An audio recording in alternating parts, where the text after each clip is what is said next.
Buenas tardes, queridos amigos, bienvenidos a Vladimir a la Una. Hoy tenemos dos invitadas, dos parlamentarias, Adriana Delía del Partido Primera Justicia y Tania Díaz del Partido Socialista Unido de Venezuela. En la primera parte estaremos conversando con Adriana Delía, a quien saludamos. ¿Cómo estás, Adriana? Bien, muchísimas gracias por la invitación. Gracias por venir. Ella fue secretaria de gobierno del actual gobernador del estado Miranda, Enrique Capriles Radonsky. Yo iba a decir Enrique Mendoza, imagínate tú, fui hace unos cuantos años. Bueno, Adriana, la marcha del proceso de verificación de firmas, ¿cómo va eso? Vamos muy bien, pero necesitamos seguir saliendo todas las personas que tienen esa posibilidad de validar, acudiendo al proceso, todos nuestros voluntarios, todas las personas que están trabajando, seguir dándole con más fuerza, porque, bueno, ya algunos estados han alcanzado el 1%, hay otros que todavía no lo han alcanzado, pero aún así queremos tener muchas más firmas de las requeridas del 1%. Nosotros en cada centro de verificación, de validación de firmas, tenemos personas que verifican a las personas antes y después del proceso, llevamos nuestra cuenta y además las máquinas transmiten en la noche y se tiene el número de las personas que han validado, pero es muy importante decir también que a pesar de que todo el mundo ha salido y hay unas enormes colas, hay algunos problemas que tenemos que denunciar, como por ejemplo el horario que tienen de funcionamiento. Los centros de validación funcionan de 8 a 12 y de 1 a 4 de la tarde. Y a las 4 de la tarde se están quedando muchísimas personas sin validar que tienen que regresar al día siguiente. Si el CNE estuviese facilitando el proceso, ya hubiese extendido el tiempo para que las personas puedan ejercer sus derechos políticos. Y eso está sucediendo porque colocaron las máquinas en donde están, la distribución de las máquinas en todo el país, las 300 máquinas, están localizadas en los lugares donde no hay suficientes personas para validar y algunas, como en el caso, por ejemplo, del área metropolitana de Caracas, solamente tenemos una en el municipio Sucre y otra en el Hatillo. Baruta, Chacao no tienen dónde validar, no tienen centros de validación y tienen que trasladarse a otros centros. Entonces los que están en el área metropolitana están desbordados y hemos tenido que comenzar entonces a hacer traslados hacia Barlovento, por ejemplo. Tenemos máquinas en Cúpira, que es prácticamente en la frontera con el estado de Anzoátegui, que prácticamente no tienen personas validando. Entonces eso está hecho así adrede, para ponérnoslas difícil. Y aún así vamos muy bien y tenemos que seguirle dando toda la semana. Aspiramos, acaba de haber una reunión en el CNE. Ajá, de eso te iba a comentar, ¿no? Bueno, solicitando en primer lugar que faciliten el proceso. ¿Cómo se facilita el proceso? Aumentando el tiempo, el horario todos los días, pero también reubicando las máquinas que no están prácticamente atendiendo a nadie para ponerlas en los centros donde están abarrotados y se quedan personas en la tarde sin validar. Y también desde el día de ayer, como digamos el Consejo Nacional Electoral se ha dado cuenta de que hay una masiva participación, entonces comenzaron a poner centros. Tenemos que, por ejemplo, acabamos de hacer la denuncia en el estado Nueva Esparta, donde las máquinas están funcionando con mucha lentitud, tienen una operación Morrocoy montada allí, en estados como Carabobo, en Anzoátegui, en Aragua también tenemos un proceso lento y en algunos casos, hoy también sucedió en Aragua y en Carabobo, que los traslados que se están dando en autobuses para facilitarles las personas el proceso, entonces han empezado a pararlos en Alcabala, a pedirle la cédula a todo el mundo, a bajar la gente de los buses y volverlos a montar, para hacerlo más lento, para desanimarnos, porque todo el mensaje del gobierno es desanimarnos, creyendo que así nosotros no vamos a hacer todo lo que tenemos que hacer para que haya revocatorio este año.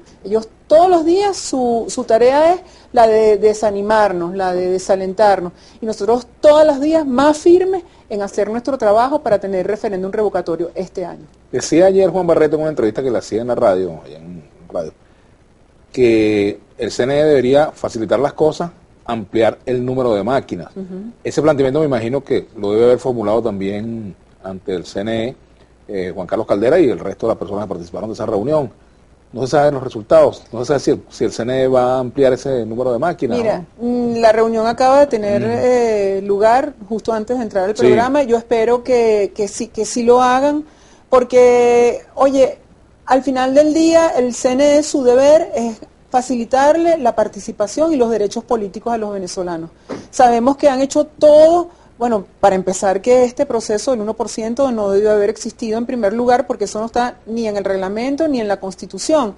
Pero aún así, nosotros los que somos demócratas, que creemos que tenemos que ir venciendo todos estos obstáculos para llegar al referéndum revocatorio, hemos estado facilitando desde la Mesa de la Unidad Democrática para el proceso para que todas las personas puedan participar. Pero son, imagínate, 1.500.000 personas que pueden validar la firma, 1.300.000, perdón.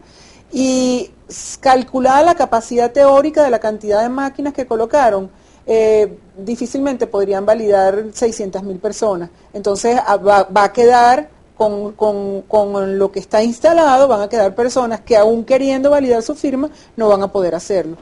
Ayer decía la canciller Delcy Rodríguez en la OEA que el gobierno no está obstaculizando el referéndum, que el gobierno no tiene culpa de que la oposición, en lugar de activarlo en enero, lo haya activado 3-4 meses después. Bueno, la primera solicitud se hizo en marzo. ¿Por qué no se hizo en enero?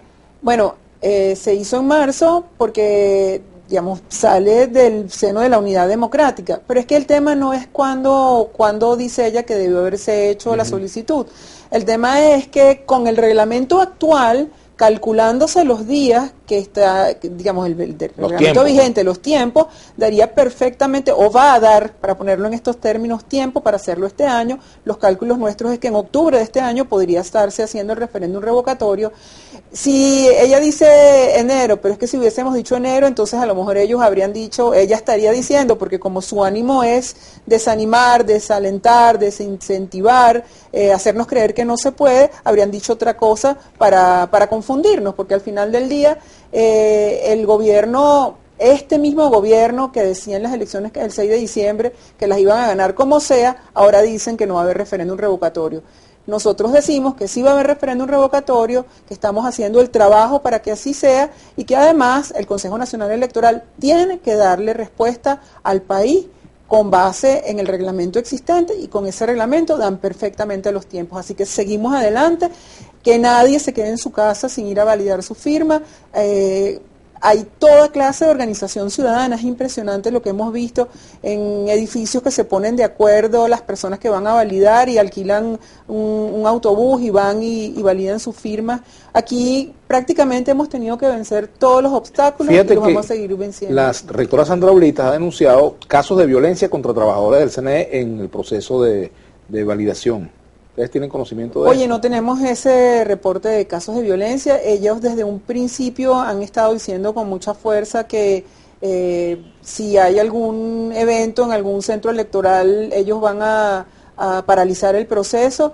Bueno, me imagino que también están aterradas porque el proceso sigue avanzando, las personas siguen validando y vamos a llegar al 1% y mucho más allá para que se convoque el referéndum revocatorio este año. O sea, ¿tú sientes que a las rectoras les aterra que se logre esa situación? Claro, porque las rectoras del CNE, y lo digo casi que con vergüenza ciudadana, ellas están al servicio de Maduro y de la cúpula que nos gobierna. Ellas no están al servicio de nuestro pueblo, no es un árbitro imparcial, lo han demostrado en todas sus actuaciones, no es un árbitro que está para facilitar, sino para entorpecer el proceso que tiene que ver con el referéndum revocatorio. Adriana, el diálogo, un tema obligado, porque es materia que se discute dentro y fuera de Venezuela. El gobierno está llamando al diálogo. Hemos escuchado voceros de la oposición en posición muy terminante de rechazar ese llamado que ha hecho el gobierno, pero hay otros sectores que sí lo acompañan. ¿Por qué no es posible hacer diálogo en este momento? Y en contra del diálogo, o mejor dicho, o en vez de diálogo, ¿cuál es la propuesta que se le hace al país? Fíjate, lo que ha sucedido con el diálogo, y recordemos todo lo que ha sucedido en el pasado, cada vez que el gobierno se ve en una situación difícil, entonces habla de diálogo, pero no es un diálogo sincero, porque el diálogo sería que se pudieran comenzar a resolver los problemas de los venezolanos, que todos los días son más graves. En camino para acá veía cada vez más largas las colas de las personas comprando los alimentos, el enorme sufrimiento que tienen montones de madres y que no consiguen las medicinas para sus hijos. Diálogo sería que eso pudiera comenzarse a resolver. Diálogo sería que hubiese que pudiese ser facilitado todo el proceso de convocatoria al referéndum revocatorio, que además es un derecho constitucional. Eso está en nuestra Constitución. El que lee el artículo 72 de nuestra Constitución, ahí está clarito que es un derecho que tenemos cumplido la mitad del periodo, como se cumplió, que se haga la convocatoria. ¿Bajo qué circunstancias aceptarían ustedes el diálogo? ¿Bajo qué circunstancias y sobre qué temas? ¿No? Bueno, es que el diálogo que está planteado aquí es un diálogo entre venezolanos, que está planteado en términos de la convocatoria y de validar digamos, nuestras firmas para ir al referéndum revocatorio. Los venezolanos queremos un cambio en nuestro país, lo dicen todas las encuestas, es más del 70% de los venezolanos, se habla del 80% de los venezolanos que quiere cambio. Oye, pregúntele usted a cualquier persona si le gusta, la situación, la crisis que estamos viviendo en este país. Entonces, diálogo es que vayamos al referéndum revocatorio. Vamos a hacer una pausa, al retorno vamos a continuar conversando con la diputada Adriana Delía, de la Mesa de la Unidad Democrática. Y bueno, pueden escribirnos, aunque tengo algunas dificultades en las redes, pero ahí vamos. Pueden escribirnos a través de nuestras redes sociales, @Vladimir